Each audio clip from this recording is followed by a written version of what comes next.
So let's go ahead and start out by introducing everyone. First of all, our guest speaker is going to be Lydia Wilson from Bali, Indonesia. And Lydia is a hypnotherapist and a bunch of other things. Okay, so I'm going to have her talk about that. And we actually met, 20 years ago, I think, Lydia? Was 2000? Yeah, 2000. Yeah, it's been about almost 20 years ago at a instructor conference where we both became instructors to teach hypnosis. And in last week's meeting, I spoke about how I had PTSD when Jordan Wolf was on, and how someone helped me to get rid of my PTSD that I had for 20 years from the military, and they couldn't help me with. And you're looking at the person who did that, Lydia.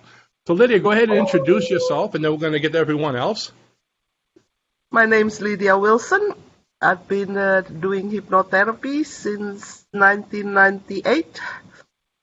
And I do it because I've always been curious of what makes people do what they do, why they're sick, why they're depressed, why. So I found that when I advise friends, you talk to their conscious mind, they seem like they understand, but they can't do it. So in Singapore, when I was living there for 3 years, and then I learned hypnotherapy from George Bien. And I never looked back since. Now I don't have to listen to people telling me all sorts of their traumas or their problems. All I just tell them, just close your eyes. There you go. Thank you.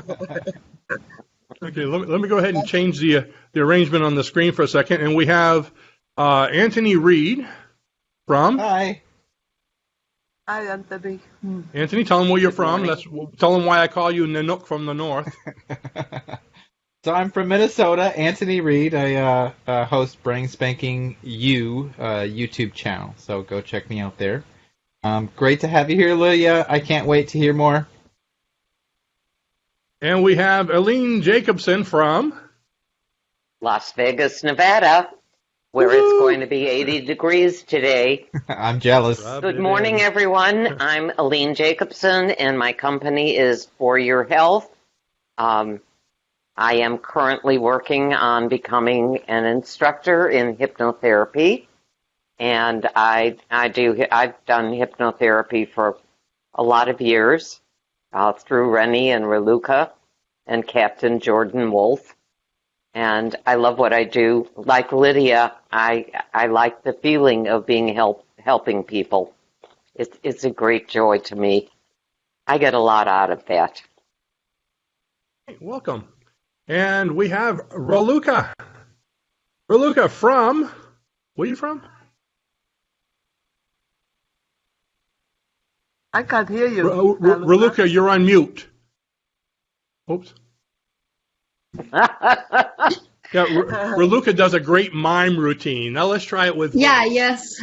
I was saying, hi, I'm Raluca from the other room. From the other room. Yeah. Hi, everyone. I'm Raluca. I'm the director of the American School of Hypnosis. Been doing that for 15, 16 years now, and having fun doing it. Working with Rene on a whole bunch of products and projects over the years, and I'm glad to be here today. Welcome, Raluca. We're glad to be with you. And I'm Rene with the American School of Hypnosis, and your host with Hypnosis Experts Live. So I'd like to thank everybody to come, and so far we have Pell Zingel from Denmark. Hi, Pell. Glad to have you here. And we have Royce from Medford, Oregon. Always good to see Royce. He just signed up for our AIA forum yesterday, I think it was. So anyways, I got a few announcements talking about the AIA forum. For those of you that are interested in joining a forum, we've actually opened it up to the public to expand and help as many people as we can. So all you need to do is go on to our, that would be the business Facebook site. I'm going to have the link below this later on. And basically talk about hypnosis, meet a lot of hypnotherapists, learn a lot of things, get a lot of free stuff. So it's going to be kind of a fun thing. So it's now open to the public. Anybody can sign up for that. Something else we've done this week that we've wanted to do for a while is we started a brand new page called The Brand New Page. I knew Anthony would like that. Okay. And if you remember, a while back we had the What's New page, but since we got rid of it, and since that was already taken, we couldn't use the same name, so we call it the Brand New Page. And basically everything going on at the American School of Hypnosis and the AIA is on there. Matter of fact, right now, as a kind of grand opening for the page for the next week or so, we have a $1 try the AIA membership for $1 for 14 days. And then, of course, you could stay on if you want or cancel it after within 14 days. And basically everything from this scripts and script manuals and marketing help, and there's like 5 or 6 different courses. So there's basically thousands of dollars worth of membership benefits there. And again, that is open to anyone, whether you're a hypnotherapist, a Reiki practitioner, EFT, whatever you do. It's something that can help any kind of practitioner. But go on to the site, and that is, let's see, I think I'm going to have the link at the bottom of this. Oops, I just punched everybody off this site. Okay. It's actually going to be, it's at the American School of Hypnosis.com/brand-new. And we'll have that link below as well. And like I said, there's all kinds of benefits there. You'll be able to see the schedule. You'll see Lydia's picture up there. The schedule of who's going to be coming up in the future for different talks.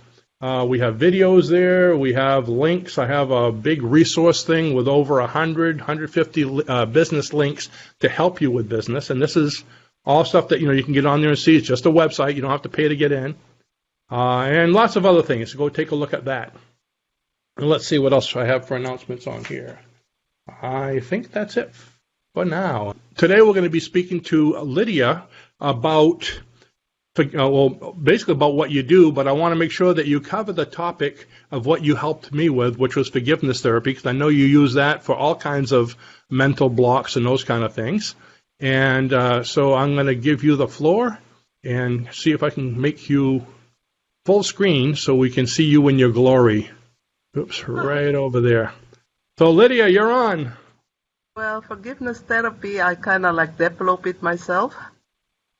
Because I was having problem with my husband and lots of anger and all that, and then I learned to forgive. But actually I did learn it, first time I come across it was when I was in Hong Kong. I went to a hypnotherapist. This is back in 1992. Because I was feeling always kind of tired, no motivation. I didn't know I was depressed, but so I went to a hypnotherapist, so he did, but he didn't talk to me. He didn't ask me. He just go, the idiomotor, like yes, no with the finger. So he did regression, and then he just said, and I went to a traumatic time, and I started crying, and he said, was it your mother? The finger, yes, come up, but he never really get to and then he said, oh, maybe your mother has a bad time and all that. Can you forgive her? I said, the yes finger went up. So, and then the second time it was for my thyroid problem. And then I went back to a really big fight with my ex-husband then. It was on and then when he said, he must have a bad time. Can you forgive him? My brain said I do, but my no finger kept moving on. And then after the 5th time he called, he said that, and I said, and he said, Lydia, if you don't forgive him, then you put yourself in prison, blah blah blah. And I was thinking yes, I do want to forgive him, but I don't know why the no finger keep moving.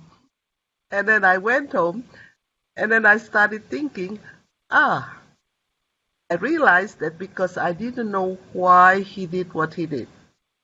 So this is when I started developing it. So then I realized that in order to forgive someone, you need to understand why they did what they did. So it started from there. And also, through the experiences and all that, and then I also realized that everybody has a good intention, right?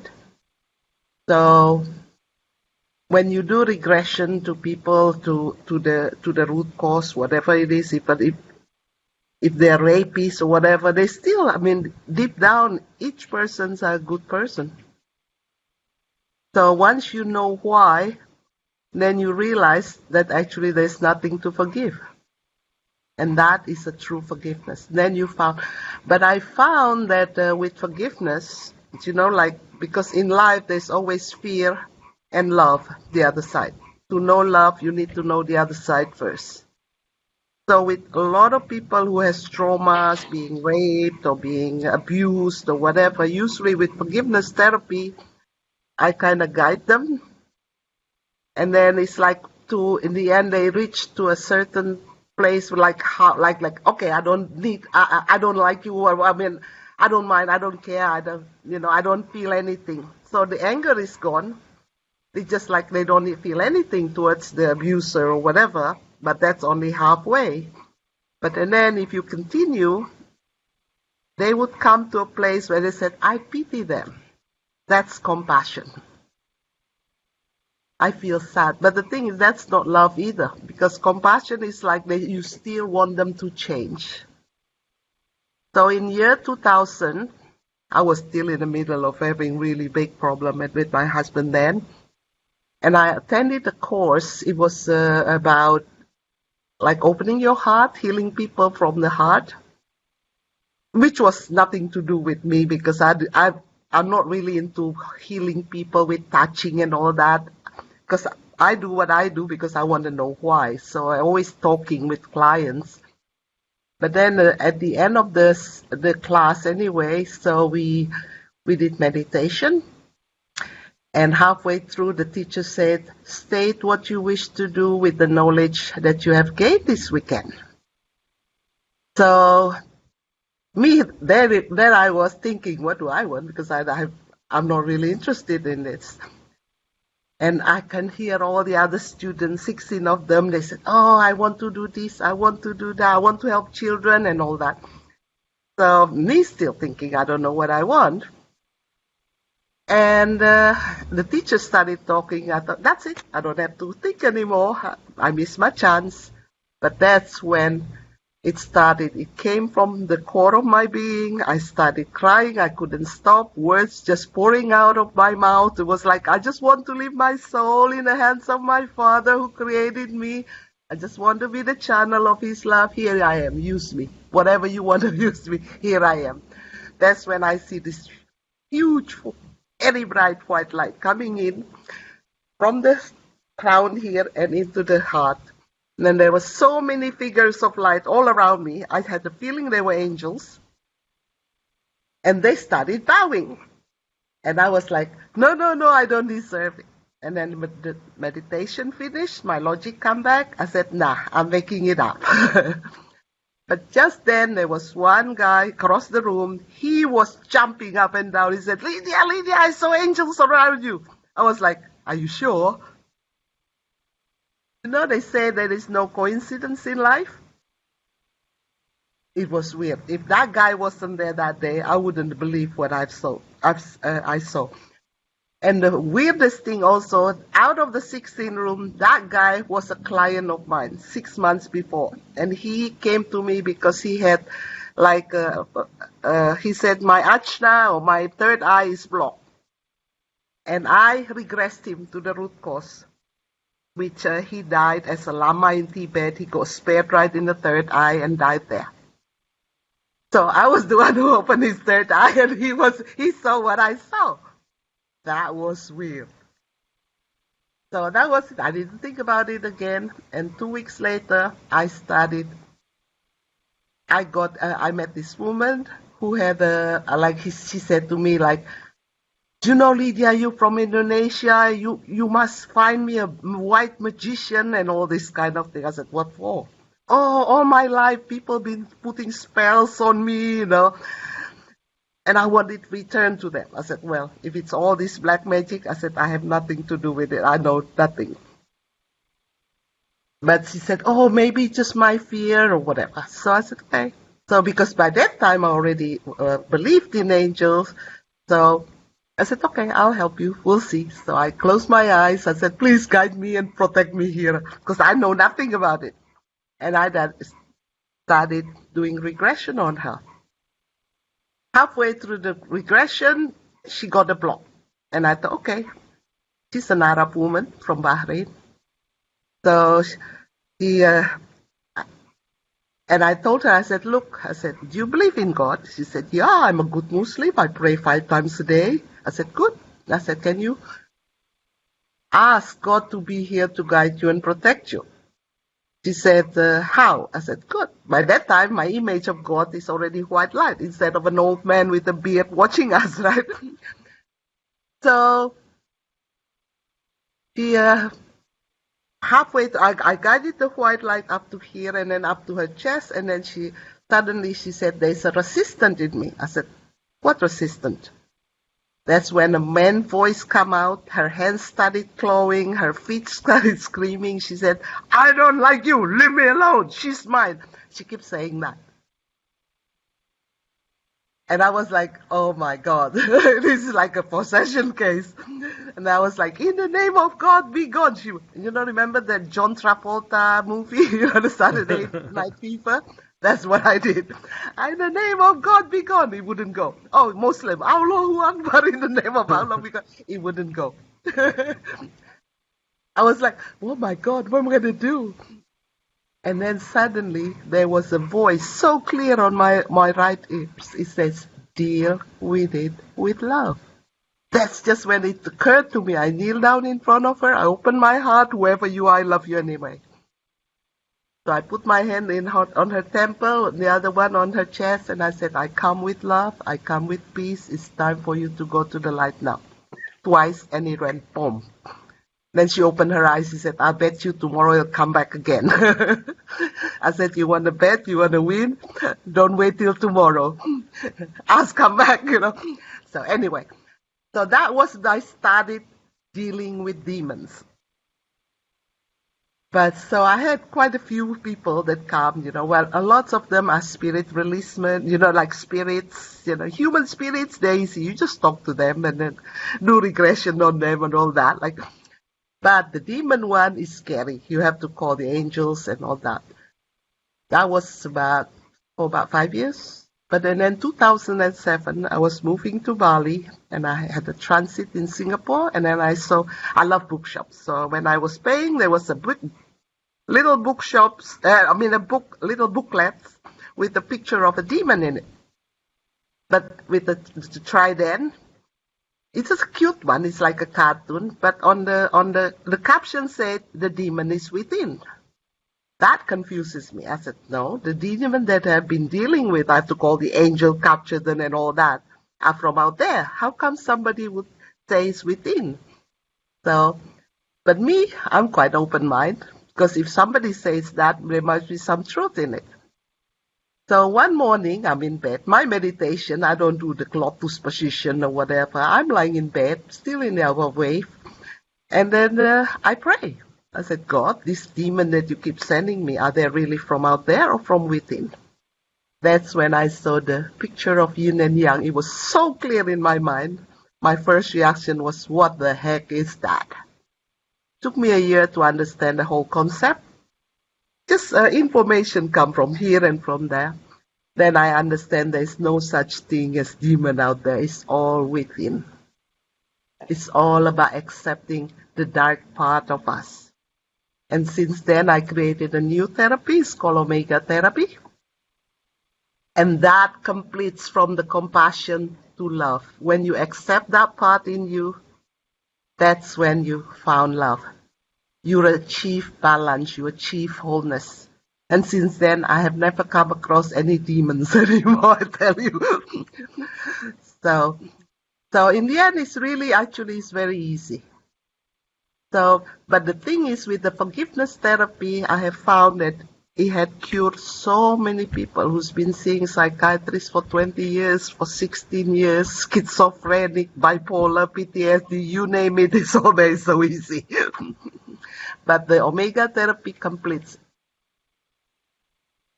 Now, what's the difference between, let's say, the forgiveness therapy, like what you do with me, and the omega therapy? What's the additional? Well, with you, I only knew forgiveness therapy then. Mm-hmm. So it's just to clear up the trauma, right? Because with you, it was, I wanted to know why, because you said you cannot sleep at night, right? So, and then I did regression to what the root cause was. And the root cause was, I remember, I think exactly. You were in the jungle, in the barracks or something, as a military, and the enemy was shooting at you, right? Terrorist, yeah. And then you were so scared that you snap and you become so angry, right? And then you ran to the barbed wire with your machine gun, whatever it was, and you started shooting. Your words that comes to your mouth was, "How dare you try to kill me and my buddies or my friends?" But then by the time you do that, the enemies had run off. So your anger was like cannot be released to them, right? So this is what I found, that to do like with forgiveness therapy, you have to know why they do it, right? So in your case, that's what I did. I asked you to become your enemy. It doesn't matter if you haven't seen them. Mm-hmm.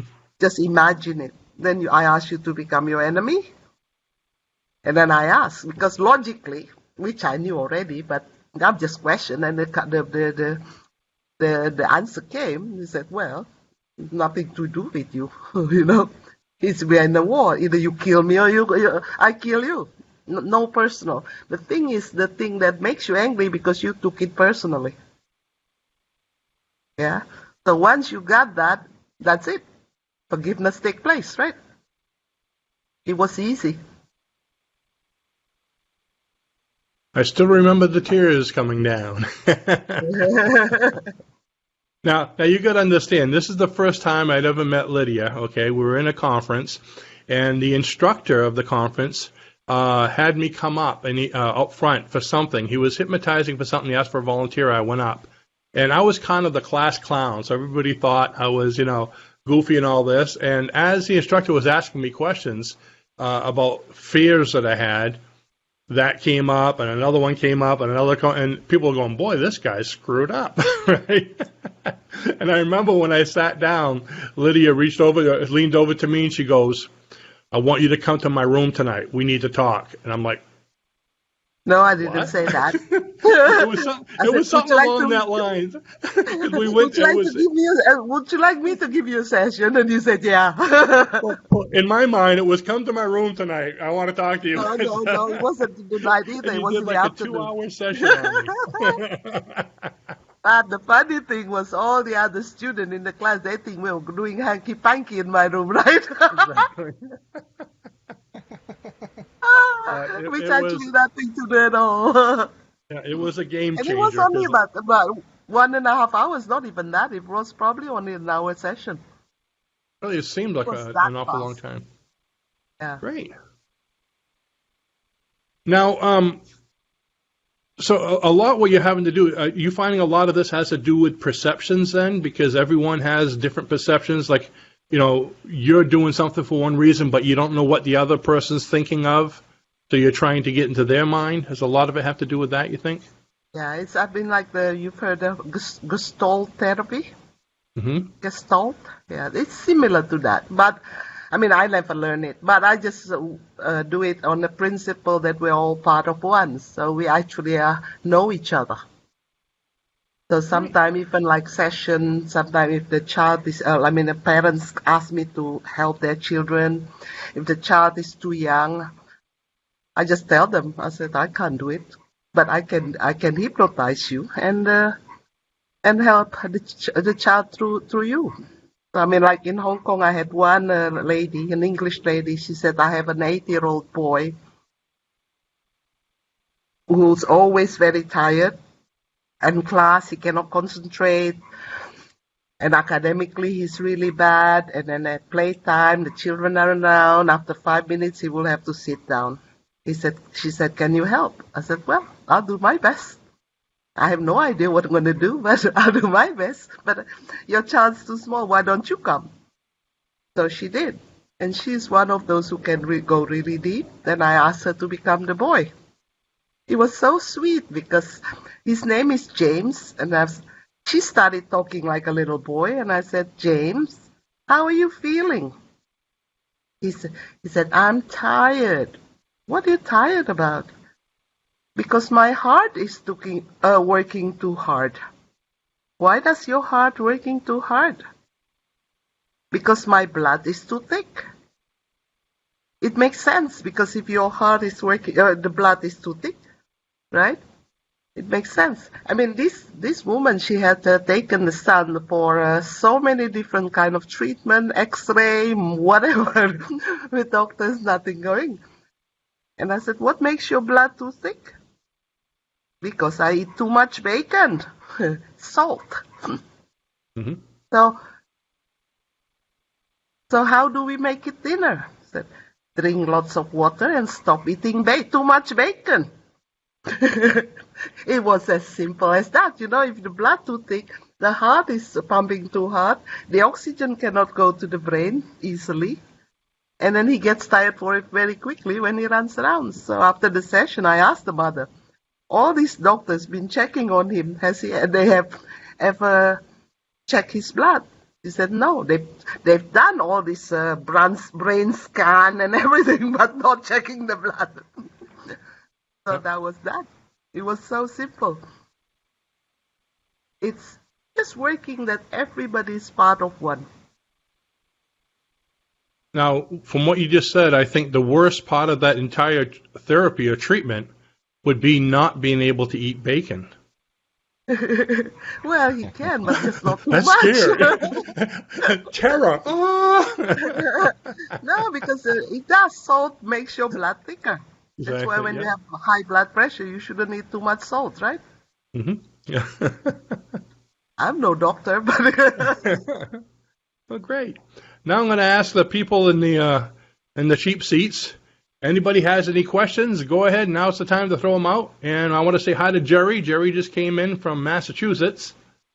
Hey, Jerry. So what questions do we have?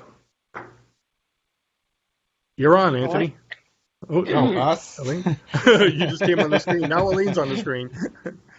Okay. So- You have you written a specific program for forgiveness therapy? Have I written it? Not yet. I'm terrible at writing. I've Okay, wanted so to in write other a book words, from for your heart. many years, I still haven't done it yet. So usually, I mean, like I do training. So far, I don't look for students. So far, since I met you, Rene, They all work. until now, Rene, I've trained maybe about 30-something students. They're all from different nationalities. I have 1 Japanese, 2 Russian, 2 mainland Chinese, about 4 Hong Kongers, few Indonesian. So they're all different nationalities. Austrian, German, Australian. They're all back in their country now and they're doing their practice. So I teach them. Because to teach, they need to practice. When I teach, I like them to practice. So they use, like my program is 14 days. So the first 5 days is theory, how to practice, the theory and practice how to hypnotize. But the last 7 days is about them healing each other in the class. Because healer heals. Who heals the healers? Because I believe that as a healers, we need to get rid of a lot of our push buttons first. Right? If somebody comes, she had an abortion, and then you have this thing about abortion, you wouldn't be healing them, you'll be judging them. So we need to get rid of a lot of push buttons first. And I've always wanted to know what this push button, why people are scared, why people have panic attack, why they have back operation, why they have recurring illnesses. So I did this learning from clients, you know. I mean, I had clients who has panic attacks. But, you know, because their heart was pumping, they go to the hospital, nothing wrong and everything. And I discovered during session, actually, there's no such thing as fear of death. Fear of death is actually a fear of not having time to show our love to the people we care about, especially parents. Even though we hate them, but behind that hate, there is love. And once you get rid of the hate, they find love. And then the panic attack's gone. So forgiveness therapy is very effective for all those people who has been raped. I had one Australian lady, 31-year-old. She had 4 back operations. Her husband had to kind of like support her coming. And she said, for this therapy, I have only $250. She said, is that enough? I mean, my session costs about $200 each time. I said, well, I'll do my best. So in the session, from the feeling, I regressed her. She went back to when she was a 17-year-old. She was raped by 2 guys. So we did forgiveness therapy. She forgives. After the session, she stood up, said, I feel like dancing. She went home alone. I didn't touch her back. It's amazing. Yeah, so this is why also I find that, you know, subconscious is feeling, right? So dreams are actually subconscious trying to tell your conscious mind there's something that inside you that you need to change, or it's like a thing. The same with feeling, pain here, pain there, illness, is all feeling. It's trying to tell your conscious mind there's something in you that you need to change. And once they get it, they get better. I had one guy who had asthma since he was a baby. From the feeling, go back. He went back to as a woman in Africa. He's a Chinese guy. Being clawed by a lion in a past life and died there. And the lion ate the body. And he said, well, my body's dead. I'm alive. Asthma gone completely. 1 session. I met him 6 months later. I said, how's your asthma? Gone from that day. So it's amazing. But the thing is, because feeling is no logic. So if you don't know what it is, this is why it keeps recurring until you get it. Mm-hmm. So that's how I found. Great. Any other questions? For you, Lydia, so you have actual retreats and things like that you do? No, yet. In your place, yeah? So how do people know about it? But I have clients, sometimes they come, like, I don't know, they heard about me from in Paris, and she's from Canada. She comes to Bali, so sometimes they stay in my place and things, yeah. Okay. I have 2 maids, 2 gardeners, and 3 security guards, and 4 dogs. And I live alone. So if we come visit, we shouldn't sneak up to the place. I don't think that would work. Welcome to. Really, Elynne, you go first. You go first. Of course, Rene. You would always push me first. You go first. Because I'm the strong one. I'm worried about the dog. She tastes better. Lydia, I'm curious, could you expand more on just a little bit, then explain a little bit more in depth on the light side and the dark side and how we all have that? Okay. Can you picture the yin and yang? The picture of the yin and yang? Oh yeah, this is something that I hold dear is what exactly. So I just lit up when you said that. I'm like, yes, I get that. So yeah, you see the white one. There's the black round, and then the black there's a white round. Yeah. So like I said, my first reaction was, what the heck it was. Took me a long time to understand. So yin and yang, they're opposite. Yin is feminine, yang is masculine. Yin is cold, yang is hot. Some people, yin is the black one, yang is the white one. Yeah, some people said the black is bad, the white is good. But if you put it in a list like that, is feminine bad? Is cold bad? This is when I realized there's no such thing as bad or good. It just is opposite. Everything in this world is about opposite. And I realized also that this is actually who we are. We are yin and yang. It means that everybody's character in the world, we own it, the dark side and the light side. Which one's a dark, which one's a light, which one's a good, which one's a bad, depends. What's been imprinted in you, what's been programmed inside our subconscious. We've been told selfish is bad, jealousy is bad, hate is bad, lazy is bad, stupid is bad, whatever. The opposite is good. But if you see that, even in the dark one, there's a white one. Whatever it is that you think is bad, there's also benefit for us. But the trouble is, because we have been imprinted that this is bad, this is bad, this is bad, we reject it. I'm not stupid, I'm not lazy, I'm not jealous or whatever. When we reject that part, what happened? We're not whole anymore. We become less whole. When we become less whole, then we started to feel something is missing in us. The feeling is usually right there in the middle of your chest. Like an empty feeling, like a lonely feeling, like I need something to make me happy. Is that missing something? As long as we're still alive, everybody has that feeling. And instead of looking in and started accepting that dark part that we reject, we usually look for it outside. The Buddhist said there are 4 basic human desires to feel that empty feeling. 1 is in material things. 2nd is in power. 3rd is in family. 4th is in romantic love, soulmate. That's why the Buddhist said, if you can let it all go, you'll become Buddha, you'll reach enlightenment. That's why the Buddhist priests, they cannot have all this. The moment they become a priest, family are not family anymore. But they're still human too. I'm sure they have it. But us ordinary people, we have it too. And usually, they don't bother us. Yes, we want money. Yes, we want people to obey us or do what we tell them. Yes, we want our family and friends to love us. And yes, we want our soulmate.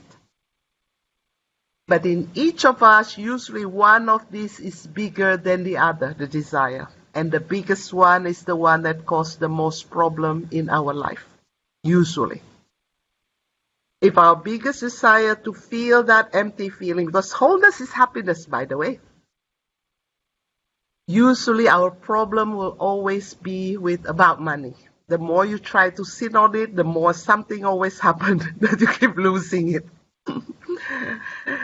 If it's in power, usually because you believe that if people do what I tell them, that means they love me and respect me. So they're usually very dominant. Or if they cannot do that, they try to make you feel guilty. But guilt only brings resentment anyway. So the more they do that, the more people feel, the more people run away, the emptier they feel. If it's in family, usually they believe that if I give, very selfless, people would love me and respect me. And they find people started taking them for granted all the time. And they get really tired, the emptier they feel. If it's soulmate, usually they're looking for my soulmate. I am half, I need the other half to make me whole, to make me happy. But the trouble is, usually like attracts like. You are half, you attract the other half, and the other half is usually your opposite. Whatever it is that you don't like the most in yourself, you find it in that person. That's why you see like a husband and wife. One so selfish, the other one so selfless. One so patient, the other one so impatient. The whole purpose of soulmate is not two halves to make you whole, because nobody can make you happy. But it's about two halves to make you two wholes. Why the opposite attract? Because subconsciously, at the beginning, they see the good side of both. Say somebody who's really stingy, because they don't like they have the fear of not having money. So she sit on it, the money won't spend on herself. She will attract the biggest spender. Big spender usually because they think stingy is bad. He will come, lavish her with gift, take her fancy restaurant. She said, "Oh, he's so generous." She doesn't see him as a big spender. She sees him as someone who's generous. This is why the attraction. Him spend, but deep down, he's scared too, because if I keep doing this, I will have no money. And he saw her and said, "Wow, she's so careful with money. If I have her, she will, as my wife, I'll be happy because she can help me save." This is what the attraction, but it's not done in here. It's all done in the heart. That's why you don't realize suddenly. And then the moment they get married, all hell break loose. Because he keeps spending. Now she gets more scared. She started pointing at him. "You are such an irresponsible big spender." Not a generous man anymore, but one finger at him, 3 fingers at herself. Him, so you're spending now, have a nagging, stingy wife. "You're so stingy." Same thing. 1 finger at her, 3 fingers at herself. Yeah. So the whole purpose of this marriage is, after all that fight, in the end, suddenly he realized, actually stingy is good. It gives me the ability to save. He accepts that in his wife. He accepts that in himself. He achieved balance. It's all about because balance. We always think balance means 50-50. No, balance means you accept both, and then you have a choice. If you reject one, you have no choice. You have only one choice. Say, like people who reject their selfish part, they have no choice. Usually, they use too much of the selfish one, and they started to, very difficult for them to say no, because they're scared people would judge them as selfish, because they're judging themselves. They do things for people not because they want to, but because they have to, because they're scared being judged. And if they do, at the end, so tired, they say no, they feel guilty. Guilt only comes because you think you're bad. And even worse, sometimes I get clients who said, "I hate myself." What happened? Because they reject both already. Because after a while, they started to not like this selfless part. "I'm so weak. I can say no. I can't say no to people, blah, blah." And then they reject. And then when they crash, they have no choice. If they say no, they feel guilty. If they say yes, they hate themselves for being weak, for allowing people to use them. So, so the Omega therapy is helping them to accept these parts. It's similar to, I don't know, I mean, I've never learned it, but people have been saying about parts therapy. It's similar to that. It's just in the end, it's about taking. But I see it more from the spiritual part. Yeah? Mm-hmm. Yeah, the balance thing, it's always been one of those. I tend to think that the reason why gratitude works so well is because people always keep rejecting parts of themselves or parts of their lives or something that is for their benefit in a way, but they have to see that. So they have to be grateful for it and see it in a different light and say, this is a good thing, and find a reason why it's a good thing. And once you find that reason, it just softens everything and just balances. And then so much more comes to you just from that. Yeah. So that's this beautiful. Is what in Christianity Jesus say, "Thou shalt not judge." You judge them, you judge yourself. Love your neighbor as you love yourself. How can you love them if you don't love it in yourself?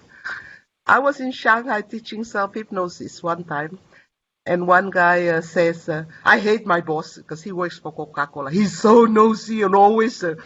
I said, "You have it too." He said, "No, I don't." "Here, close your eyes." It took me 10 minutes. Because I said, "Look at your boss." "Ooh, I hate him." The moment he accepted that nosy part in him, I said, "Good, look at him again." And he said, "He's okay." That is love. No need to change. You know, like when compassion is like you still want them to change. But when you say, "He's okay," that is love. And what is love? Who knows? You have to feel love because people can say, I love you 100,000 times. You'll never feel what they feel. To know it, you have to feel it yourself. This is why we are alive as people. We are spirit. spirit is immortal, spirit is love. What is that? Bullshit. Unless you know the feeling. To know it, it's the same like if you've been born rich. You wouldn't appreciate what you have. So to know this love, you have to know the opposite. This is why we enter human body. This human body can die, can get sick. And in order to keep it alive, you are given fear. This is what the direct part is, the fear. And it's good too. Without fear, you'll be dead 2 minutes ago. I mean, in 1 minute, right? So that is why I find that you need to accept that. I mean, I have one client, a German lady, she said, Lydia, you're teaching me something completely the opposite of what I've been taught. I come from a very strong Baptist church. I've been told this is bad, this is good. Now you said everything is good. But good is acceptance. Exactly, yeah. One of the things that we teach is that when you're talking about good and bad and right and wrong, that's all of the conscious mind. In the subconscious, there's no good, bad, right, or wrong. There's wise or unwise choices, but you learn from everything. Yeah. Well, the thing is to know, I mean, knowing consciously doesn't, it's like, like in order to know something, you have to know here, in the theory, and in the heart, in the feeling. The same like if somebody said, don't touch fire, it's hot. Oh, I believe her, yeah, it's hot. But you never touch it, you don't know. It's just a theory, right? Exactly. But the moment you touch it, you say, now I know. It's not a belief anymore. It's a knowing. It's a connection. Everything in life is about that. To know love, you have to connect that. I mean, we've been told so many people are scared of failure, scared of making mistakes, because we've been told, you're stupid. You make mistake, you're stupid. But actually, stupid is good. I always tell when I do the balancing, when I ask, you know what the good of stupid is? We're Stupid waiting. I'm waiting. Stupid is actually curiosity. Exactly. Yeah, like when they said, don't touch fire. Huh? Then you touch it, and somebody said, you stupid, I told you already, no. But the first one is not stupid, it's curiosity. If you keep doing it, then it becomes stupid. Right? But About the 8th or 9th time. That's a Simpsons episode right ask your there. client to realize that, you get rid of their fear of making mistakes. Because fear of failure. Because You can't succeed unless you fail anyway, so yes. And the funny thing is, I find the people who are curious are the clever one because they want to know. Because once you get it, you become street smart, not just smart. If you know here is smart. But once you get it, join, then become street smart. Right? Question everything instead of accepting blindly. Yeah. We have a couple questions here from online. And I'll throw this out to whoever wants to answer it. Jerry says, I'm so judgmental. How can I help this? So what are your thoughts on being judgmental? Stop. Don't do it. I take the simple approach. Okay. Well, judgmental is good too. And I would also say, I mean, if you think you're too judgmental, because that's probably what they mean on there. First, acknowledge that we all judge. It's how we get along in life to a degree. I mean, if we start getting too black and white judging of this is wrong, this is right, we get into trouble. But if you think you're too judgmental, think of where it is you believe that you're too judgmental, what area of life that is. And then, and I'm just going to say, just like Lydia was saying, try to imagine yourself on the other side of that judgment and put yourself in there like you're really that other side, like that is you, and just experience it and feel it and see from the other side like them or that other side or whatever looking back at the judgment. And just experience it and be that you will gain an appreciation for the other side, and you may not be so judgmental anymore. You can also see that same interaction from a third person, and see, and that'll take you out of the situation, so your emotions don't get into it, and you can look at it from an outside perspective, like if you've taken a picture or you're watching a movie. That disassociates you from that particular event or whatever it is, that judgment, so that you can see it in a different light. Try both of those and see how it works. I mean, I don't know what you're judging, so I don't know if it's, you judging a person or just a political statement or whatever it is, but it always helps to see from the other side. Great. Well, my thought is also to find out where that judgmental attitude came from in the first place. Was that a family trait? Was it something you heard in school? Was it something that you experienced in terms of being judged, which pushed you onto the other side?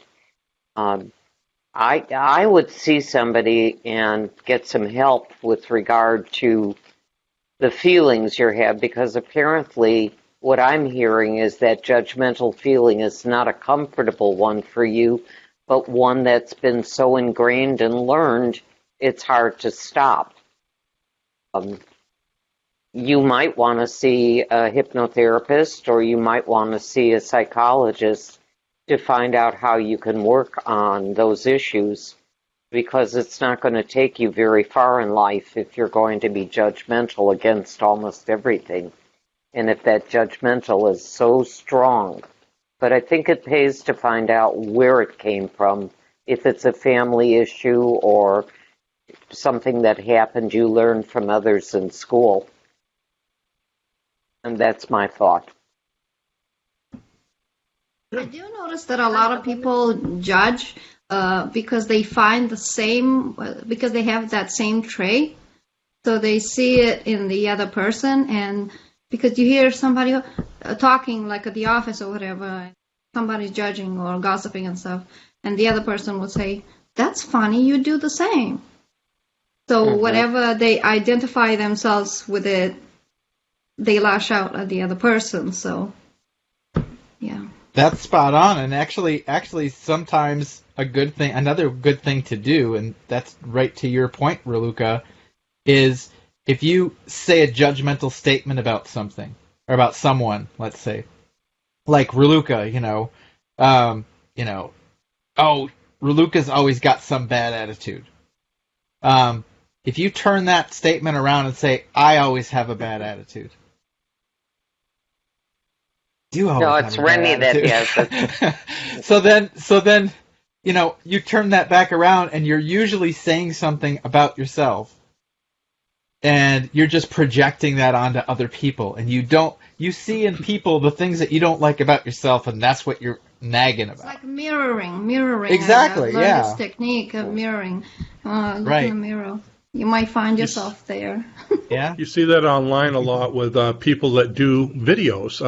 Raluca belongs to a beauty community where a lot of people are, doing makeup and talking about these kind of things. And there's so many haters. Oh, you're ugly. Oh, you're this, you're that. And like Lydia said, when you're pointing the finger there's 3 more pointing at yourself. It's their own inadequacies, and they're taking it out on this successful person.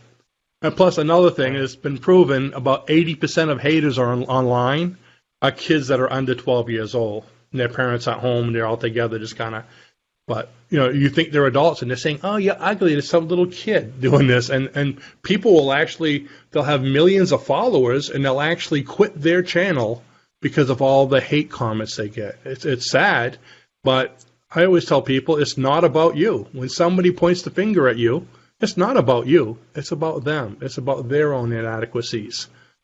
So It's clearly trying to avoid a comfortable feeling within yourself, and then you tell. It's envy, jealousy. But envy is good too. Depends how you use it.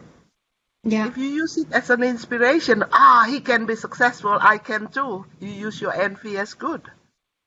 But if you say, he can do it, I can't do it, then you use it negatively. Yeah. It could be a deterrent or a motivation. Yeah, it's just opposite. If you reject one, then it becomes too much. Too much this, too much that's just no good. In the end, it's all about balance. Once you balance, you have the choice.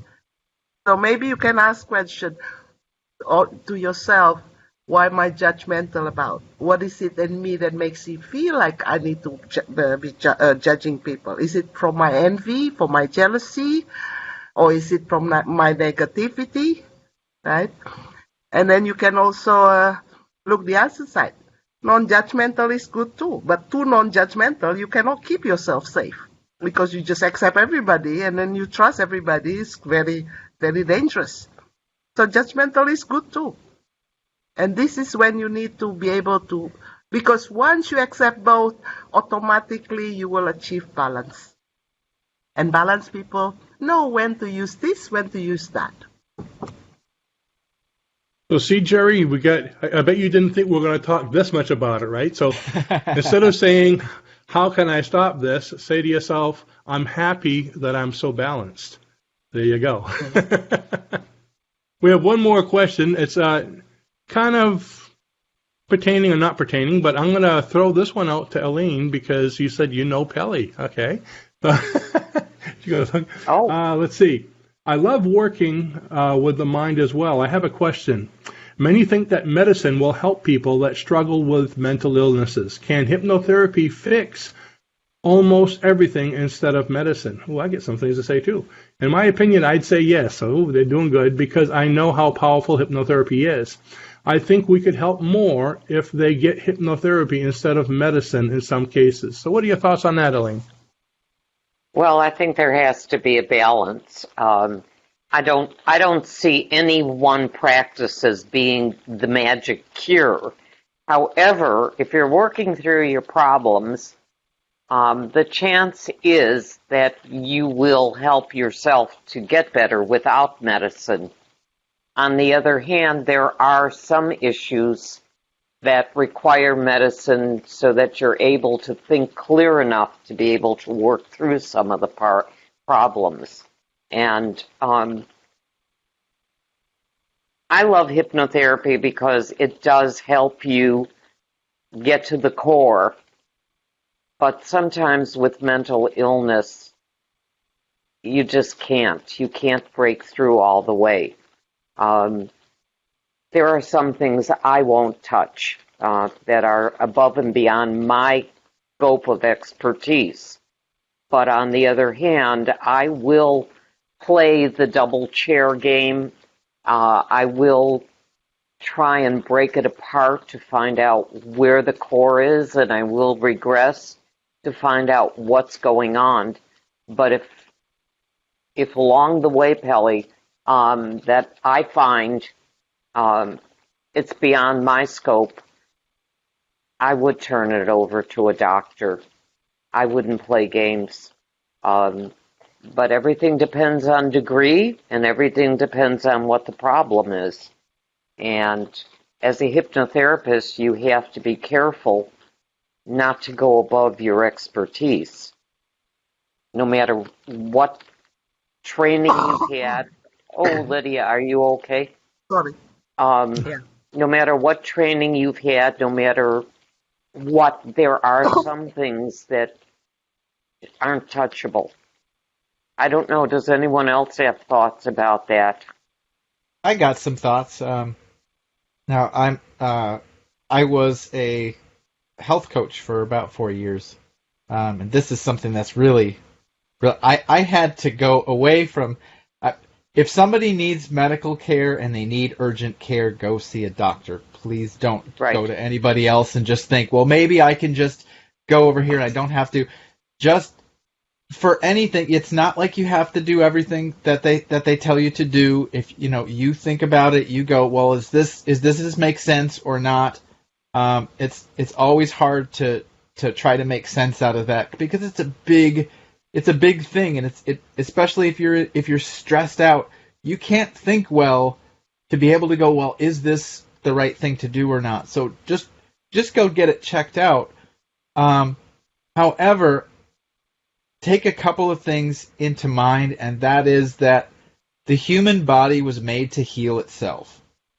Yes. The human body is all the little issues that you call symptoms or a disease are quite often not a disease at all, but the symptom is just an indicator, like on your car that says, here's your engine light.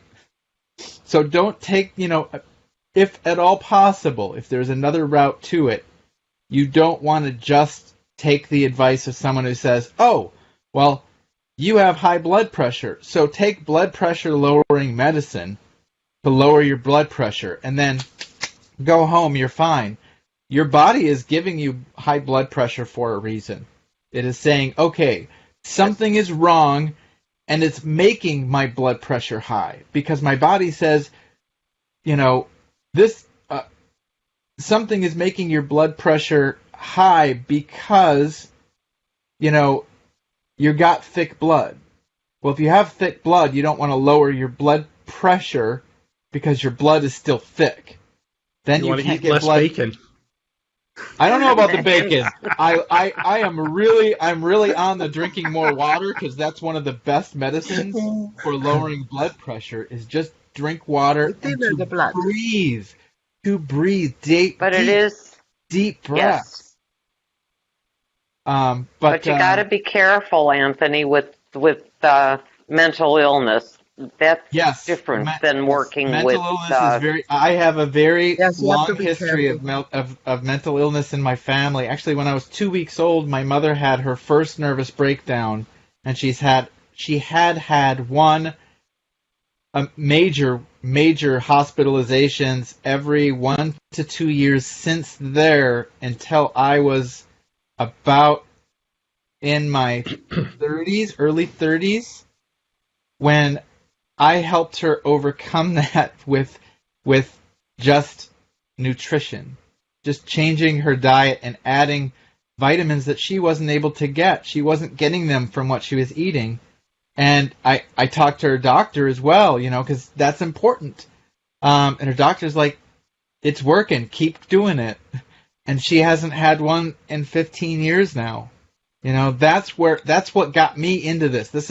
That was the main thing that started getting me into how can I help people, because it had such a hard, that thing with my mother was so traumatic to me, and I didn't realize until later on I had this huge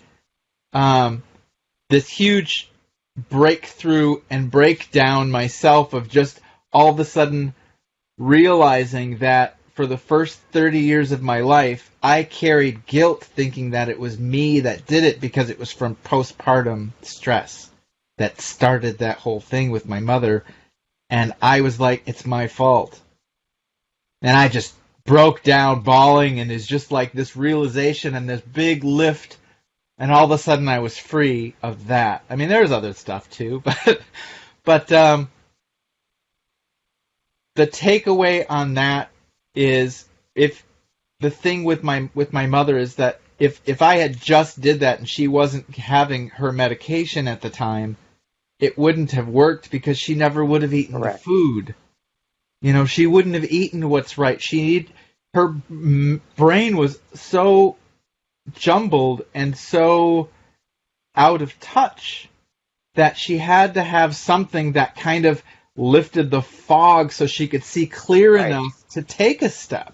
So I know I'm in total agreement with you that, I mean, you have to be careful with that stuff, especially mental illness. But otherwise, just listen to your body and do what you think is right. But at least get something checked out if you have an issue, just to know what it is, so that you can do your own research. Can I talk a little bit about depression? Because I've been doing this for 20 years, and this is the one actually where my specialty is. Yeah, please. I've had people from all over the world come to me because they had depressions, PTSD, schizophrenic, you name it. I always said, if you don't know what you're doing, don't do it though. Yeah, because don't do regression to trauma and then you don't deal with it. Right. This is why I created the forgiveness therapy and the omega therapy, and it works wonder. Yeah. So I find for this 20 years, the antidepressant they give to the clients, it makes them very a bit like a zombie. They cannot concentrate, and in hypnotherapy, you need them to be able to concentrate fully. Yeah. So, I mean, and it does give side effect. I have one Italian lady, 37 years, 27-year-old. This is about 3 years ago. She was given 5 different medication: anti-paranoia, sleeping pills, antidepressant, you name it. Her period stopped already for 3 years, and her breast is producing milk, and she's not even having a baby or pregnant. It was so weird, and she couldn't even sleep anymore by the time she came to me. She was in a mess. So I did the forgiveness therapy. I regressed her to trauma, released the trauma, forgive and everything. By that time, she could sleep already without the pills. I had 3 sessions. She's fine. I mean, I had lots of recommendation from her because I don't advertise. People come to me just the word of mouth. So, but the thing is, I don't play doctor. So after the first, I always ask, before you come, please don't drink your medicine first. Just a day. If after the session, if you feel like you drink medicine, go ahead. But if you feel better, go to the doctor. Ask them if you can reduce the dose in half, because doctor doesn't know. Right?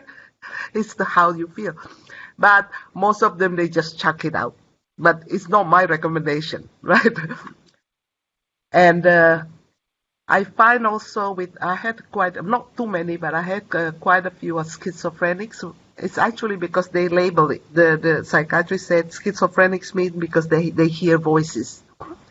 And I mean, I met this guy in Tokyo. I was living there, and I met the father. The father said, "Oh, my son is bipolar." I said, "That's easy. Send him to me. Only if he wants to. If he doesn't want to, I can help."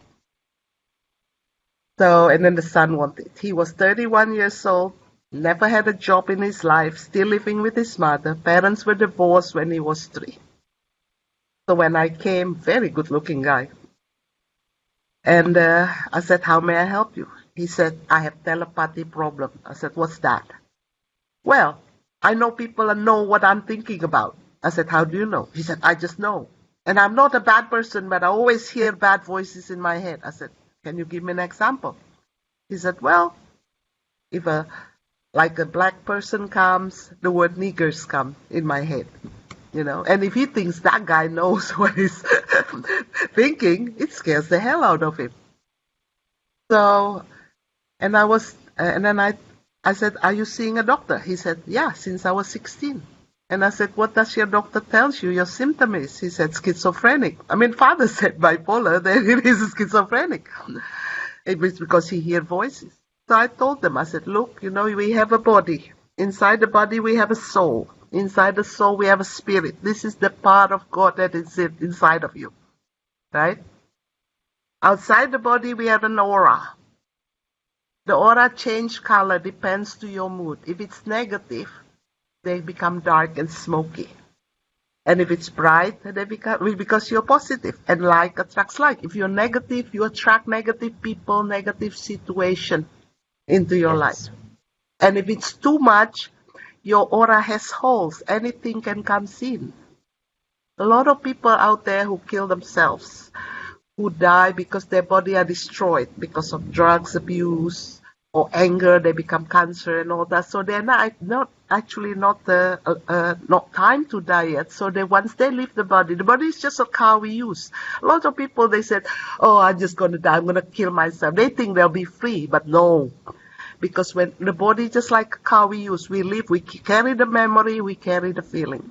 I've regression to people, so many people to past life, if they kill themselves, the first thing that comes to mind is they regret it. "Oh my God, I've done it again." Now they can't even talk to people. People can't hear it. When they still have a body, at least they can talk, right? So this is what happened. Then the negative, If it's for too long, you go, aura gets whole and then they attach. This is what happened. I've come across with spirit attachment because of that. And that's why you hear voices, because they're negative ones. Right? So, first session I did, what happened was, it's like when he was 3, his parents were divorced. Father was a womanizer. The mother hated him. So, and in Japan, there is no maid. So she used to leave him at home in the apartment. She has to work. When she come back, she always bad-mouthing the husband, the father, you're just like your father, blah, blah, blah. He learned to hate the father. He resented the mother for bad-mouthing the father all the time. He grows up in that environment, no wonder. So, first session, I help him release the anger towards the mother because he was still living with her. Next week he come back, he said, I'm working now. First time in his life. Second one, I clear up all the hate towards the father, make him understand the father was just doing his best too. Third session he comes back. I said, you still hear voices? He looked at me like, what voices? Like it never happened. And on the third session, I progress him to the future to see what his talent is, what he really wants to do in life. That's all it takes. About 6 months later, I had an email from him saying, yeah, in life we still have problems, but I can overcome it much easier now. Dealing more like not before. I find a lot of clients, if they self-pity a lot, they play victim, they're the harder one. Yeah, rather than positive one. Oh, that experience made me what I am now. Those people I love to work with, but the self-pity one sometimes takes longer. So this is why I also balance also the self-pity, because self-pity is good too. It's just how long we're going to carry it. Self-pity is like the alarm clock, warning system. I don't like what they're doing to me. But some people, they cannot get over it. They kind of like, if I hate them, if I don't forgive them, they will suffer. No, it's you. So the thing is, when you started to see it, they said, okay, I don't like this feeling. Then you have a choice. Do you want to stay there? Do you want to change the situation? Or do you want to change your mind? That's all. If you can't change the situation. And the people who are positive, usually they see it from a different way. They said, I can give an example. Someone gets sent to jail for 20 years for something he never did. Then he has 3 choices. He can stay there for 20 years, blaming the person who said it to him. No, can't wait, I'm going to go out there and kill them. The risks are 20 years he will suffer. Or he can change the situation. He can run away. But the risk is he's going to get chased again, and then we get caught. He got added 20 years. This is the same like when people divorce. Oh, I don't like you. I'm going to go out there and find another person. And usually, if they haven't learned that lesson, whatever it is, usually they get the same type of people come again. And the third one is that, well, I don't have to work. I get fed every day. There are lots of people I can be friends with. I can meditate. I can yoga. And what's the risk? You'll find peace. Freedom is not out there. Freedom is inside, in the mind. You can be in jail and you still feel free, right? Right. So this is what happened. No, I won't take that. Sorry? I won't take that one. Be in jail and feel free. No, it's true. Freedom. Well, when you're a problem, I say, oh, I wish I'm there. I wish I'm there. I'll be happy. You can be happy anywhere. Exactly. Freedom is in the mind. Of course, we don't want to be in jail, of course, but if you are stuck in jail, at least you can still be free. That's what I'm saying. Right? The same in the marriage, too. Yeah, But definitely. we always, oh. Yeah, see, I can agree with Lydia because I know in jail they have bacon. But anyways. Thanks, Rene. It's about bacon. You can have your bacon. There you go. I can have my bacon and eat it Just drink too. lots of water afterwards. Yeah, there you go. Well, hey, I'd like to thank all of you. We're pretty much at the end of our time, and thank everyone for giving their questions. And some people are still coming in, some are leaving. So thank you all very much for coming. Lydia, it was wonderful speaking to you. Thanks, And Lydia. I know anytime Raluca says something negative to me, I'm going to say, but that's good. Because it's 2 sides of it. And so we remember that. You see what I take from all this? No, when you started seeing, when somebody push your button, instead of because of you I'm angry, and you started saying, what is it in me that I need to accept? That's when you start living consciously. Instead of letting your autopilot ruling you. So thank you, all of you. And y'all have... It was all. wonderful. Very. Thank you. Thank you, Lydia. Thank you, Lydia. You're very special. My pleasure. Bye-bye now, everyone. Bye, guys.